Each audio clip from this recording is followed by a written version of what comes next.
Working. All right, good evening, everybody. Welcome into my living room. For those of you who are here virtually, thanks for joining us. For those of you who made it in person, beg my pardon. Still feeling a little under the weather, and didn't really want to, sneeze and cough in front of everybody and make people nervous. So let's get this show started then.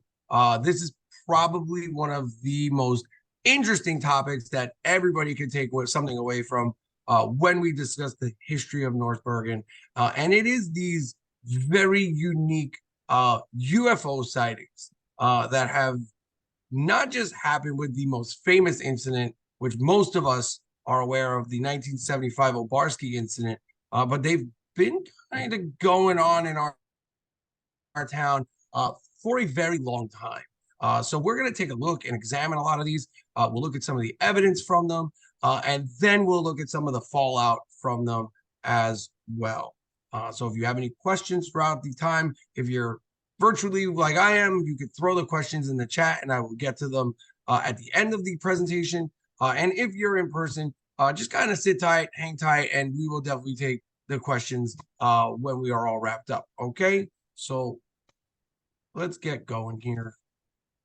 So again, right, did you know North Bergen is home to one of the most well-known UFO sightings? And I'm not talking just in, Hudson County. I'm not talking in New Jersey, not even talking in the United States. I'm talking globally, right? This is one of these sightings that is discussed in the global UFO sightings kind of network. Now,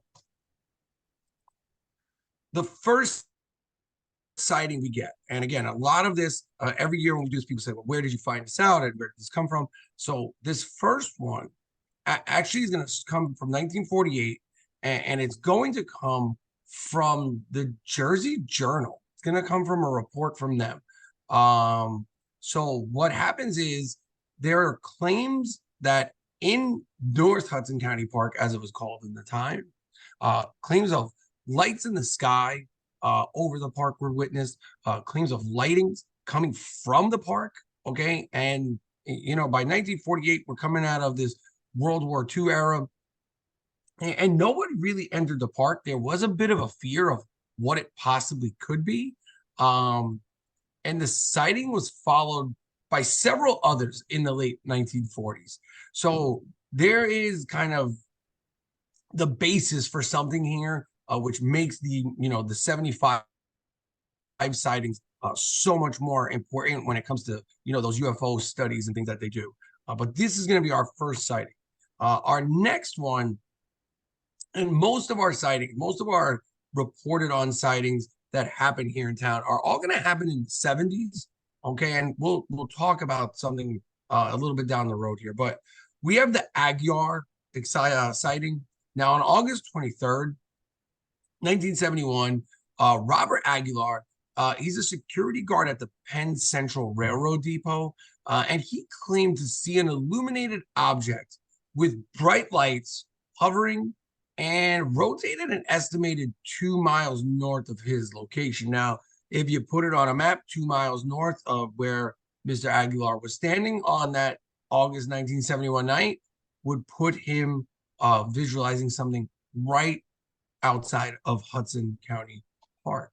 Now, Aguilar was shocked by the sight, and he called over a nearby truck driver, a gentleman by the name of Douglas Harrell, and the two of them observed the object for several minutes. And then Aguilar went to go warn some other people and tell some other people what was going on, especially the supervisor. But when they returned, there was nothing there, right? And again, this is reported on. The Jersey Journal covers it. So again, this is kind of this story going around, and people are aware of it, and it's starting to garner up a little attention. The next sighting is going to be the Averill sighting, which happens, about a year later. Again, this one's going to be in Hudson County Park. We have an artist from Belleville, New Jersey, Howard Averill, right? He is in the park, and he claimed to have seen something flying through the park. So Averill was on Riverview Drive in the park when he saw an object fly across the park heading north towards the George Washington Bridge. Okay, and one thing I want to point out as we follow along at the library, we follow along here online, I want you to kind of keep track of what is being reported on and kind of the directions things are going and the observations these people are making, because all of these stories will kind of line up, right? They are all very close to each other. So he back to Avro, right? He stops his car and he watches the object, and he watches it fade from this vibrant orange into a darker shading pink, and then finally just disappears into the night sky. And here's where this all kind of is going to start coming together. So the O'Barski incident, which everybody really is more familiar with, it isn't the only sighting that night. There's actually going to be two other sightings the same night that O'Barski is going to witness the sightings in the park. So we'll start first off a little earlier in the night with what is known as the Walmsley incident. So on January 11th of 1975 in West New York, New Jersey, the Walmsley family is going to be key in a lot of investigations that happen with this. So their sighting is going to take place on January 11th, and it's 6 hours prior to the Stonehenge incident, or the O'Barski incident, as it is commonly referred to. At about 9 o'clock on Saturday night, the Walmsley family, they're kind of just doing what families do on a Saturday night. And they're watching movies or watching TV. I actually went back and kind of went through an old TV guide archives, and these were the shows that were on at that 9 o'clock hour. So you had SWAT, you had the Mary Tyler Moore Show, or you had NBC's Saturday Night at the movies. So the Walmsley family, chances are they're watching one of these shows as this incident is playing out. And I think that's important for context. None of these shows are really, going to be putting on anything that might be subjective or anything like that, where it's going to sway them. But let's go further into what the Walmsleys witnessed. So they are living near Boulevard East on 67th Street, just south of the Galaxy Towers. So Robert Walmsley, the youngest member of the family, he is the first of the family to see something. So what he describes is a large circular object that just seems to hover in place. So Robert then calls to his parents, right? As probably any kid would do when they see something out of the ordinary, and Joseph and Alice, right? And they too are awestruck by what they are witnessing. Again, the family is all together. So Robert's siblings, right, along with the parents, Joe Jr. and Debbie, like they are also confirming what they witnessed, right? They collectively describe what they saw as the following. They described a flat bottom object with circling lights, a domed and displayed very bright multicolored lights. Okay. They also claimed they could hear this constant humming that was coming from the craft that they were watching. And then the object was visible for several minutes and then headed north along Boulevard East. Okay. So a couple of things here that we should probably draw, kind of a connectedness to is that, we have this story of these lights, right, being multicolored. We have the same kind of story of the whatever it might have been heading north. Okay, so there is like a pattern forming here. So now Alice Walmsley, she's going to report, and she said it seemed as if the vessel was purposely moving slow. And she described it as almost spying into the windows of the high rises along the Palisades. So again, this is a key piece of evidence when trying to validate the O'Barski encounter, because again, this is happening 6 hours prior to O'Barski. Now, let's talk about O'Barski. Let's talk about the Stonehenge incident. Okay, so we are just after midnight here now. Okay, we are on January 12th, and George O'Barski, he's heading home from a long day of work. He owns a liquor store in New York. And again, just for the record, O'Barski is a non-drinker. Okay, so we can put that right out the window. It is just after 2 a.m, and the weather is mild, right? And again, kind of ironic how the weather is tonight. So if you're by the park tonight, maybe if you're brave enough, you take a walk. But the weather was mild. Temperature was just about 40 degrees. Okay. And O'Barski enters the park through the Broadway entrance. Okay. So again, he's coming through the park and heading to his home on the north end of town. Now, he made it his way through Riverview Drive, through the traffic circle, and that's when everything kind of starts for O'Barski. There's Mr. O'Barski standing in a snow-covered field in Hudson County Park. So he was driving with the driver's side window slightly open as he made his way through that stop sign that's there, right, at the traffic circle. And he noticed like some static come over the radio. Now, again, like, this is the 70s, right? We don't have satellite radio. We don't have, Spotify and Apple Music. So this is kind of like, I explain this just because, especially tonight, I can't really see who's here. For your younger audiences that are watching, you had to fiddle with the dial a little bit to get the clear signal. So he does that. He fiddles with the dial just to adjust the reception, but he just is getting more and more static. Okay. So again, he's kind of looking down. He's kind of fiddling with the radio. However, though, as he continues, another noise becomes apparent to the very tired man, right? There's a droning sound, which he later compares to the humming of a refrigerator. Okay, so there's that sound kind of component of the story. It is now that O'Barski looks to his left, right, where the ball fields are on Riverview Drive. Just to put it more in perspective, it's where the fair is held now. And he sees something that completely leaves him in shock. So O'Barski reached the next stop sign, right, present day where the Jimmy Braddock statue is, and he says he saw something coming down and he saw it land. Okay, so O'Barski kept his foot on the brake and he watched completely flabbergasted. So O'Barski would later describe what he saw to UFO investigators. And he says, I would say that the thing was 30 feet across. It was a big thing, maybe 6 feet high, like a blown up pancake. And the thing landed right ahead of me. And again, O'Barski even went ahead and kind of drew up one of, a graph of what he said he saw. And again, we talk back to the Walmsley incident. We talk back to, the Averill incident. This story is starting to kind of match up a little bit here. And we've got multiple people with zero connection to each other. So let's go back to what he witnesses, right? So he says that not only does he witness this ship, but he witnesses several entities leave the ship. And he says they're all dressed in white. He described them looking like small kids in snowsuits. He claimed that the unknown entities held something in their hand, some type of square receptacles, and some sort of instrument for digging. So he went on to explain that they prodded the ground several times, seeming to have taken ground samples. So O'Barski goes on that just as fast as they arrived, they were gone.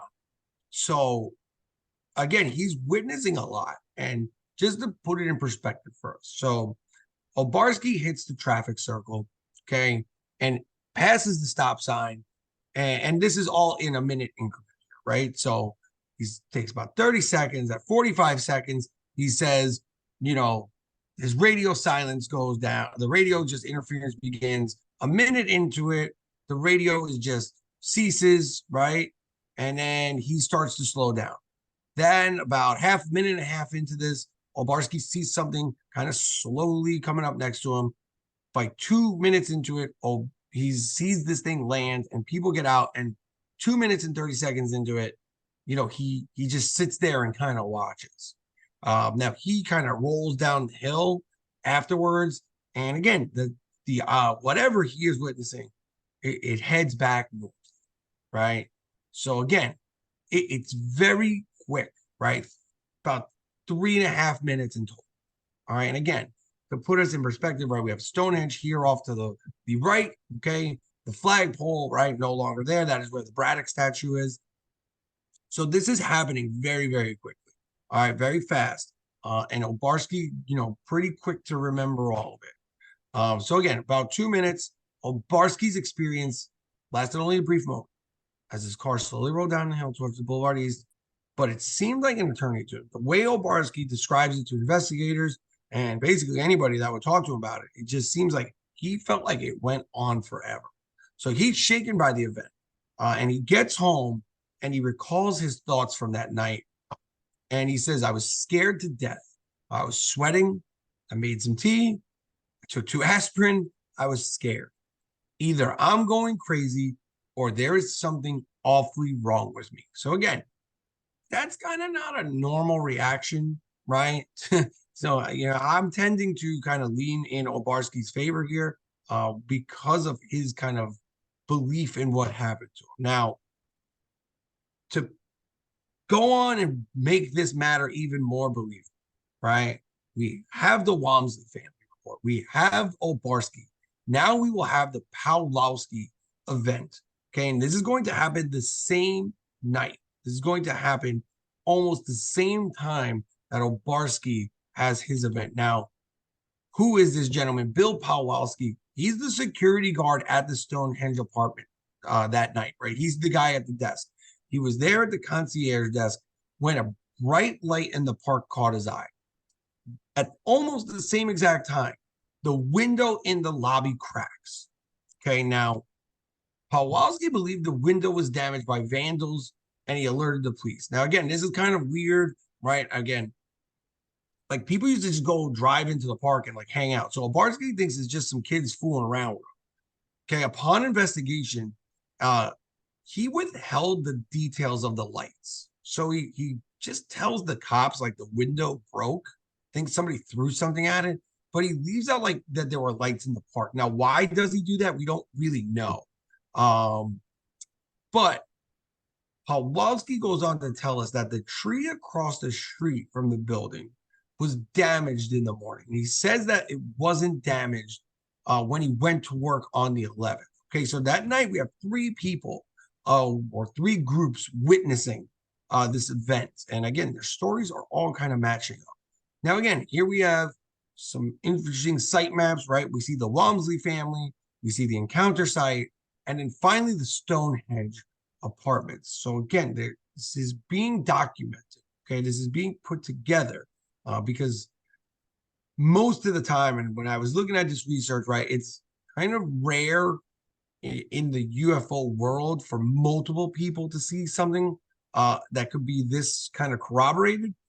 And when it comes to what's going on in Hudson County Park, there's a couple of times we're going to see people all report the same thing. Okay, so we'll move on here. Now, there's another sighting almost a year later to the date, right, on the 29th of January in 76. So this is going to be, again, one of those stories where there's multiple people reporting this thing. So 3 people, again, completely unrelated, they see something either in North Hudson County Park or near it. Now, our first report, and again, this is reported, it gets put through the New York City Police Department records. So Dr. Ann Carr, who lives on 23rd Street and 9th Ave in New York City, reported seeing something that was lighted, top shaped, and hovering over the Hudson River near Weehawken at about 4 p.m. Okay. A story then is later told by a 7-year-old boy who is in the park that same day. Now, the youngster, he claims to have seen a landed UFO on what he said spindly legs near the lake in the park around 4:15. Now, the boy ran home and tells his parents. Naturally, the parents just think it's his imagination, right? But it's his conviction in the story and later reports of the sighting that make them call the North Bergen police, right? And have them come talk to this young kid. So we got 2 folks there, all right? And the last witness, again, is a Stonehenge doorman, right? It's almost like these guys are going to have front row seats to this. The doorman is a guy by the name of Francisco Gonzalez. Gonzalez claims it was very bright with square windows. I was really shocked. I was standing in the door without opening it, and I saw this thing very clear, the bottom of the object. Okay, now, one thing we got to understand here is Gonzalez's description does very much closely fit O'Barski's description. O'Barski's description is kind of not very much discussed at this time. They're just kind of assumed this is like an isolated incident. A lot of people don't believe O'Barski, and it's kind of just within that kind of close-knitty UFO kind of sci-fi communities. So that's kind of a big deal that Gonzalez is reporting the same thing. Now, he'll continue. He said it was circular. He said with the windows around the perimeter had a flat bottom and was brightly illuminated. He said after a minute or so, he went outside to the driveway for a better look. He said, when I opened the door, I heard that sound and I was really shocked. So what sound does he hear? Well, he claims that the sound was unlike any conventional aircraft and compared it to a buzzing or a humming of a bee. He said it was going straight into your ear, the sound, and creating a vibrating sensation, again, in the ear. So again, if we look back, O'Barski referred to it kind of as, the humming sound, right, of a refrigerator. The Walmsley family, they referenced the sound. And now here we have again, year later, referencing of the sound. He said, Gonzalez goes on, he says, it was such a heavy sound that he said he thought it was going to wake up everybody in the building. Okay, so now we're several hours after about 4 o'clock, right, where he's worried people are going to hear this. He said, after several minutes, the object began to ascend slowly and just go straight up. He said, not like a helicopter. He said it just went straight up, right next to the building. So disturbed by what he saw and heard, he went back into the lobby and he calls all the other Stonehenge security guards. In the meantime, this thing is just rising and it's going out of his line of sight. He can't see it anymore. When he reaches the other security guards, especially Alberto Perez, he just didn't take him serious, right? And they all kind of poked fun at him. They didn't think he was, they thought he was losing his mind for a minute. Now, we got 2 years in a row with very big events, right? And it's gaining some steam. It's gaining some popularity. After these events in 76, we get a lot of news coverage, okay? The North Bergen police chief, George Lehman, he's contacted for comment in February of 76 after the sightings start making their way around town and being reported on the news. And again, there's a lot of times when I do research on the town and I just see these answers that are just very North Bergen answers. Like you don't get these anywhere. And this is a great one. Lehman says, if they clear immigration and customs and have a green card, we'll welcome them as tourists into our community.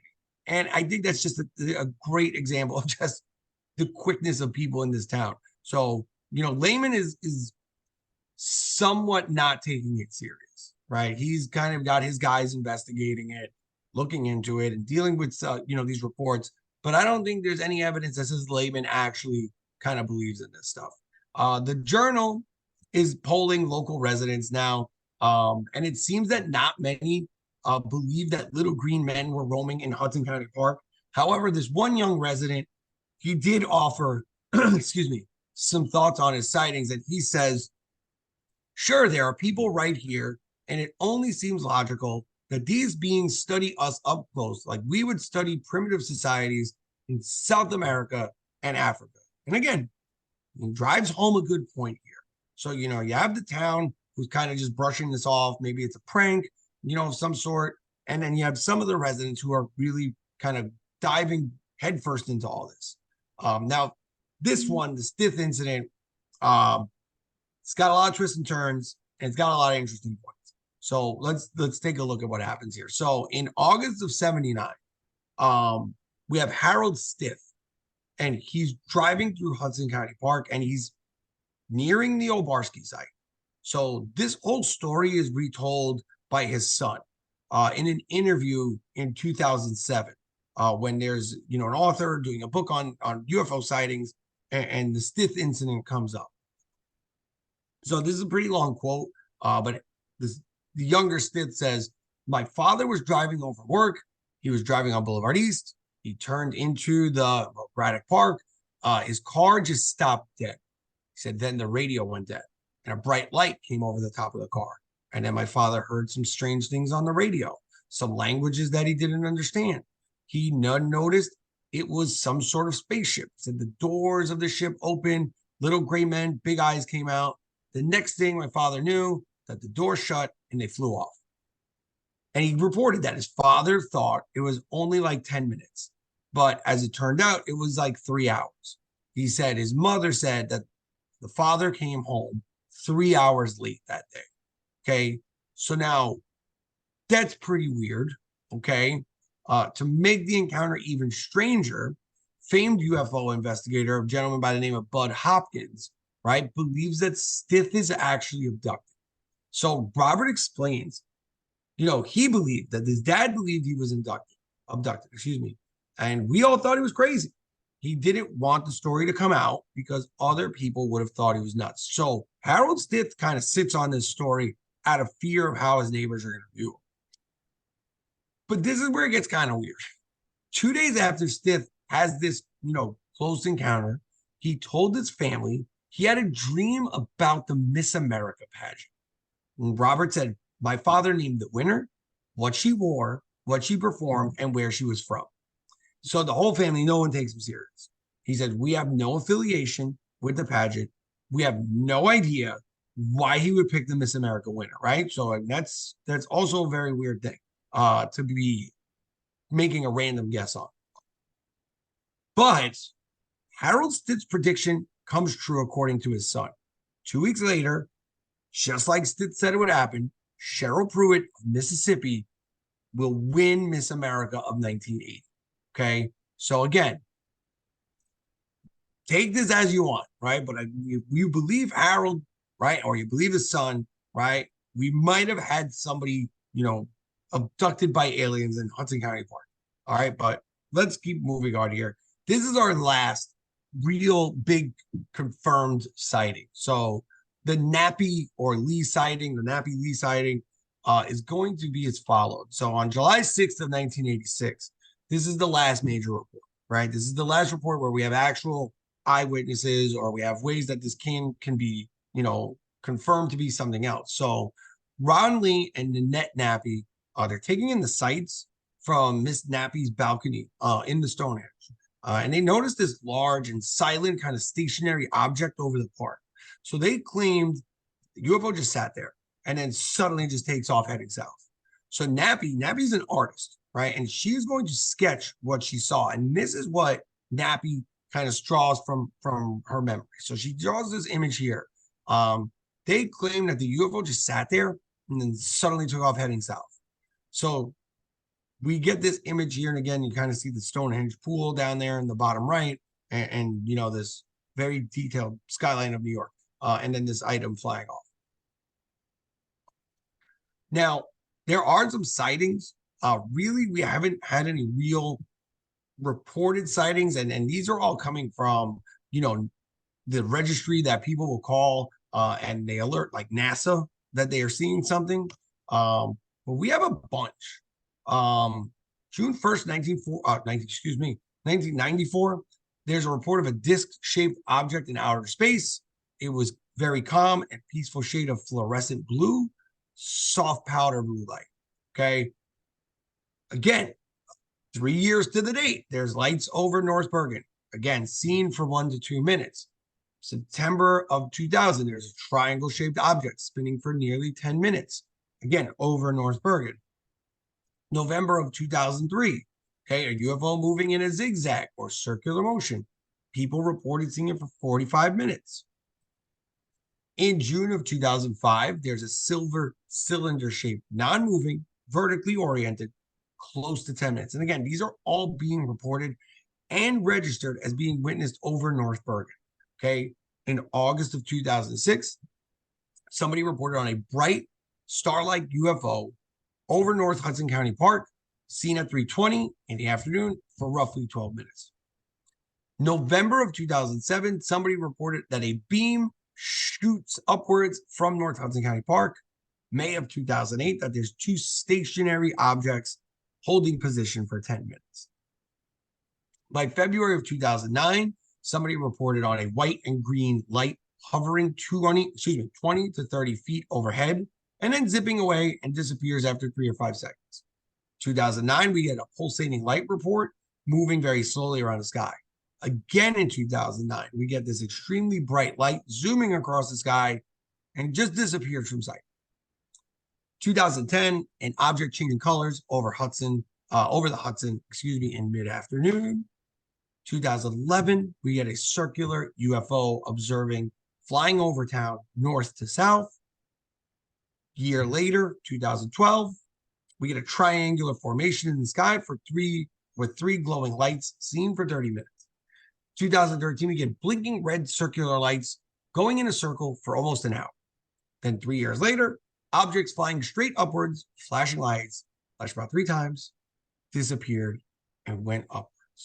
So, and I'm sorry, I added these in the other day. 2020, there's a snake-like shaped bright light, and then a couple of months later, 5-minute sighting of a flying circular object was reported. So, I'm not sure where everybody stands on this, okay? I would like to believe this right now, but I'm a history teacher, and seeing is believing, right? I've lived in North Bergen a long time and never saw anything.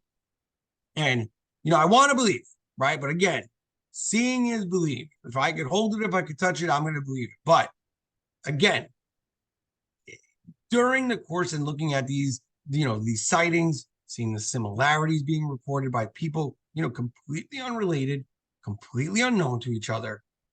And then through the span of time from 1948, and there's people that are probably still reporting things today. It probably leaves more questions than answers. Again, to leave with me, like I want to know if it's true. Okay. Did aliens really land in North Bergen? Right. Okay. And if so, why? Right. I'm not sure. Maybe it's the stable property taxes. All right. Again, I feel that the words of famed Canadian actress Rekha Sharma best sum up my newfound feelings on this subject. And it is, I believe there are other forms of intelligence in this universe. I've seen and heard some pretty convincing UFO stuff. Besides, if we're the most intelligent things in the universe, well, that's just depressing. All right. So that is what I have for you folks tonight. Thank you for coming. I hope you enjoyed it. I hope you could take some stuff away from it. I will definitely open up for some questions now, if you have any. So fire away. I will try to answer them the best I can. So I can read the questions from the chat box out loud, and if anyone here in the audience who's here live want to come up and speak directly into the microphone, their question, you're welcome to as well. Okay, and everybody watching from home, you can go ahead and type your questions in the chat box.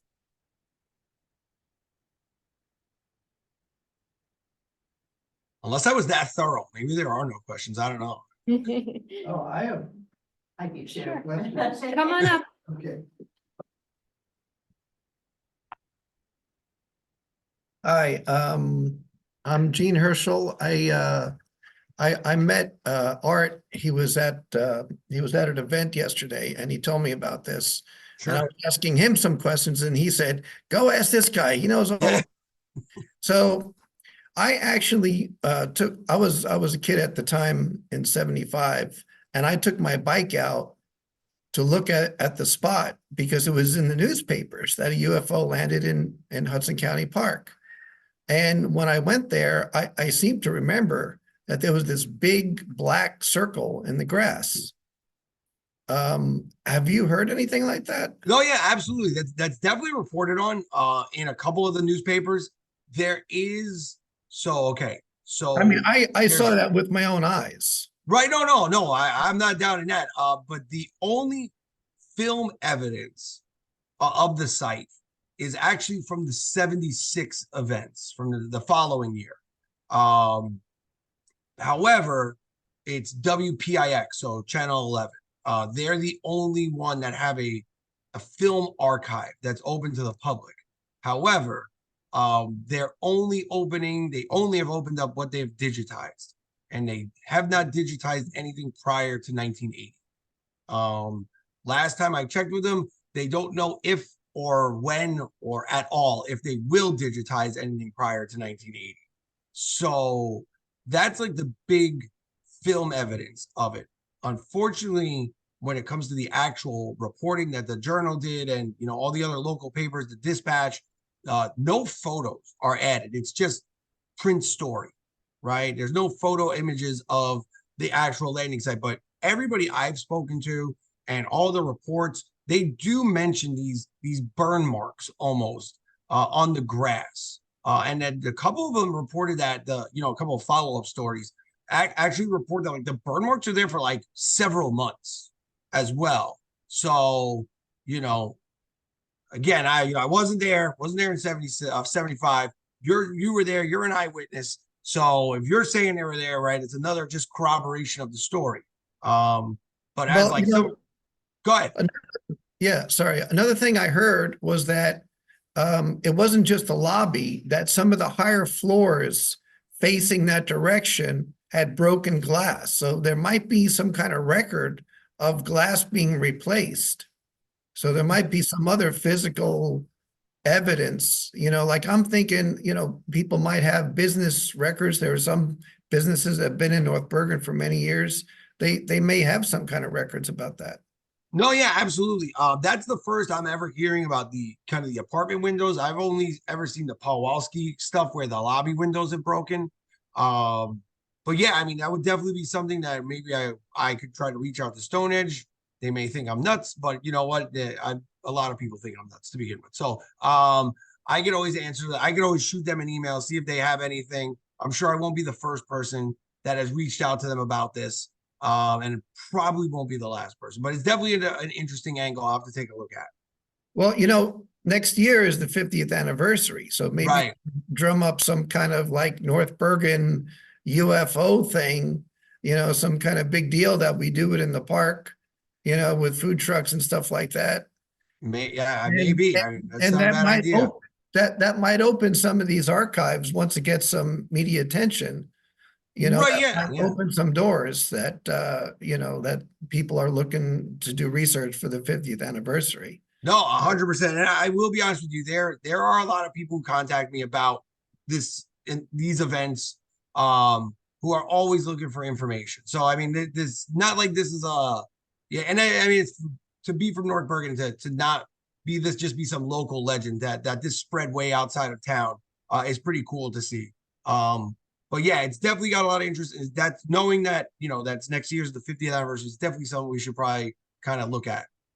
Yeah, I mean, I'm sure I spoke to Nick Sacco. He's actually my neighbor. He lives across from me, and he said he would be interested in doing something like that.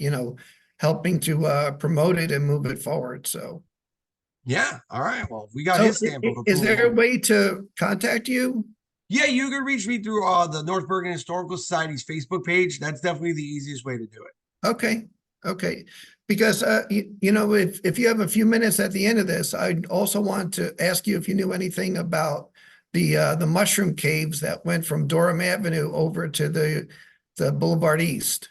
So I know them very well because I grew up on Durham Avenue, right down the street from them, and asked my dad many times when I was a kid about them. And he told a great story about those caves that when they were kids, they would go in them, but they were pitch black. Somebody would yell, and then they'd all run out scared. Unfortunately for myself, I never really got a chance to go into them because they were sealed off. But what I could tell you is they do not go all the way to Boulevard East. They do not go all the way to River Road. They used to, but there was a collapse on Kennedy. So no, there's a series of tunnels under the town. That tunnel directly, that specific tunnel from Durham Avenue that goes towards Kennedy Boulevard, that is actually part of the old Rock Cellar Brewery. So there was a brewery and beer garden at that site where the 7-Eleven is today, where McGuire is, all the way to Kelly Lane. So from about 70th to Kelly Lane, turn of the 20th century, little before, you had the Rock Cellar Brewery there. So that tunnel was actually built probably sometime about 1870, 1880, and used to store beer. What they would do is they would bring the barrels of beer in there, cover them in huge ice blocks, and then put hay on top of them. So that tunnel actually runs just into the side of the hill that's there. So if you're on Durham Avenue you notice the hill goes up and then kind of comes back Right. down. So Right. that whole tunnel system is just dedicated to there. Now, those tunnels that come out or used to come out on Boulevard East, where Galaxy is, Right, or close Galaxy to a tunnel. Galaxy. So Right. again, that goes back to the the brewing history of Hudson County. Where Galaxy was, or is, I shouldn't say was the former White Brewery. And that was a massive, massive structure. Yeah, I've heard about that that used to stand there. So the White Brewery used to use that again for their cold beer storage, but also to store beer that they were planning to ship outwards. Now the White Brewery that burns down about 1900, 1908, about in that give or take that time. And once the Galaxy comes in and once it burns down, they just develop it. And the mushroom caves, that comes later. That usage comes way later after the brewing industry has left Hudson County due to the depression. Not depression, excuse me, prohibition. So Okay. they've all been sealed up, as far as I know, they've all been sealed up. But Well, none of them really there's cut actually a across gate the whole on, town. there's a gate on Durham Avenue. You could, No, yeah. that's still there. You could actually access it, but there's a metal gate in front of it. Well, and So- behind the gate, it's cinder block. Oh, okay. Yeah, I didn't know that. Yeah. They had to cinder block it and gate it when they built that apartment building on the dead end of Smith Ave back there. Oh, okay. Okay, cool. Thank you. Yeah, no worries. All right, I'm gonna just read a question from the chat box, and then I know we have more questions live as well. The question from the chat box is, what do you think officials would do today if a sighting occurred? Okay, so I think they would do the same thing that they did in the late 70s. And I tend to believe what the official explanation is on this. And again, I know the people who want this to be real get very mad at me when I say this. So please don't fire in angry comments. We don't need, I don't want to, I get enough. I'm a high school teacher. I get enough stuff every day. All right. But the U.S. Air Force actually came in and made an announcement that, and again, why I believe it is because it fits. It does track with the actual timeline of aircraft history. So the U.S. Air Force had to come in and basically tell people like, hey, man, like you're not seeing UFOs. You're seeing us test stealth technology. And that makes sense because their rationale is, well, we're flying it between 3 major airports. We're flying these things over airspace where Newark Airport, LaGuardia Airport, and JFK Airport will be able to sight anything flying. So again, the feds, the U.S. government, the U.S. military, they came out and admitted to people because when you look at the history of UFO sightings in New York, the greater New York area, they spike. They just are drastically through the roof from about 1975 to 1981. And that is the birth of stealth technology in the U.S. Air Force, right? And then again, for most of you, right, and most of us, I should say, when the Gulf War, the first Gulf War starts, that's like when we, the public, start to see stealth bombers, right? And I remember as a kid, like the stealth bomber was this thing I was obsessed with, right? I was unbelievable. Like it's an invisible plane. Like, so again, I think the U.S. Army, the Air Force, whoever would be doing something would most likely have to tell people to stop a panic from happening. That's my gut feeling, right? And again, I'm still very skeptical about all this stuff. Even after looking at it, I would like it to be real, but again, that history teacher in me is telling me like there's an easier explanation for this. And again, that's what I think would happen. I think we'd get an explanation of something. I think it'd be scary if there were no reactions from anybody, because that would mean something else is going on. All right, I know both of you ladies had questions, so if one of you wants to come up and ask at the microphone. Yeah. Hey, Michael, it's Susan. How you Hi, doing? I'm good. How you doing? I'm good. Okay. But what about in the 1940s when these sightings were? What did the Air Force have to say about it then? They weren't No, doing. no, they said absolutely nothing about it. In the 40s. The reports were like, hey, we saw some lights in the park. We think it's aliens. Well, did anybody go look? No, we were all too scared. Like, and so there's really nothing further than just like a little bit of reporting. Hey, they saw something in the park. What is it? Well, nobody saw any. Nobody went in, right? But again, that adds another layer, right? The sightings go back all the way to the 40s. Right? I mean, I would agree with you up to, that point, but how do you explain the 1940s? Right, exactly. That's That's the problem. That's the crazy thing. Just one other question I have for you. Where did you get the reports? Like, what agency did you pull those reports from with the sightings that came from the 2000? Sure. So you could Google UFO NASA reports. Oh, okay. They'll all come up. And to be honest with you, all the reports I showed were just the ones that mentioned North Bergen, right? However, there are a lot more that reference like West New York and Union City and Fairview. It's just we would not have enough time. This would be like a 4-hour presentation if I tried to do that. But like, there are more sightings, referencing neighboring towns. And then again, obviously with New York City right across the river, there's just thousands upon thousands of those. Wow. Did they bring in any agencies like the FBI or? Sure. So in the 76 sighting with some people that I interviewed about it, they said the FBI was there, right? So again, I took their word for it. I don't think they had a reason to lie to me about it. But they said in 76, there were the blue jackets, yellow letter, FBI. One person told me the ATF was there, or the AFT was there, excuse me. But mostly it's in the reports in the Jersey Journal and the Dispatch and, a couple other local papers. It's just referencing the North Bergen police and the Hudson County sheriffs, right? And again, because the sheriffs have jurisdiction in the park. Right, yeah. Those are really the only two that are kind of answering any questions. And most of their answers were like, we're looking into it. Like you say, typical North Bergen. Thanks, Michael. No worries. My only question was, is Hudson County Park the same as Braddock Park? Yes.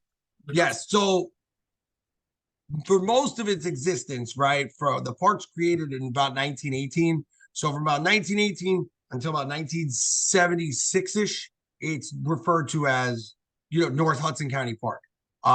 When Mr. Braddock passes on, some folks sign a petition. They say we should name the park after him, and everybody just agreed.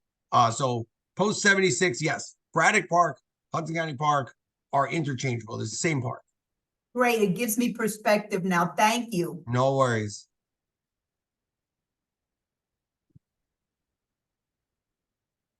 All right, it doesn't look like we have any more questions in the chat box. Okay. If we don't have any more questions Well, live. just one more question. If you can answer them, if they ever did any soil samples.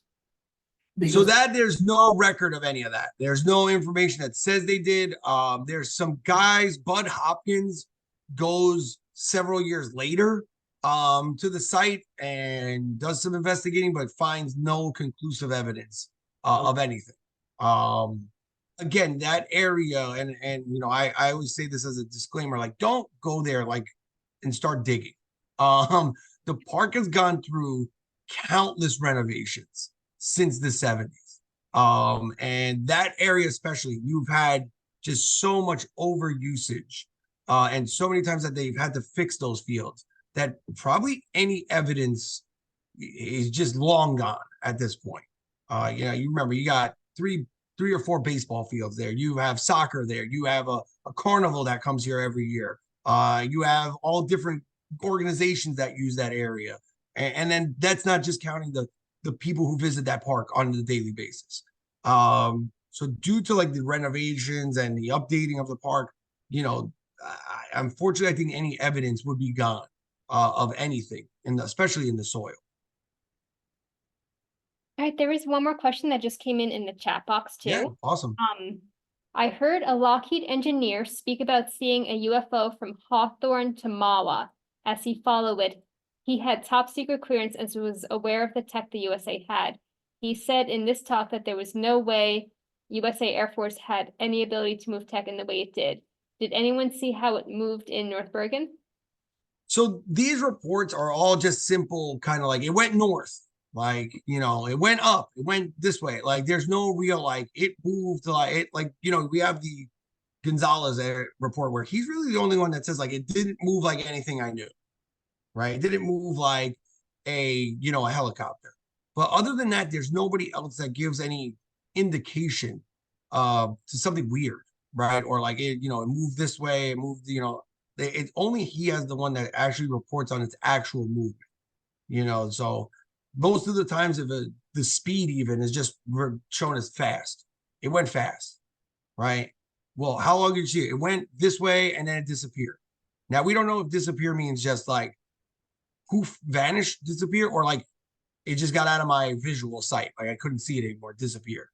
So the reporting on it like is not really, you know, hard hitting Pulitzer Prize investigative reporting.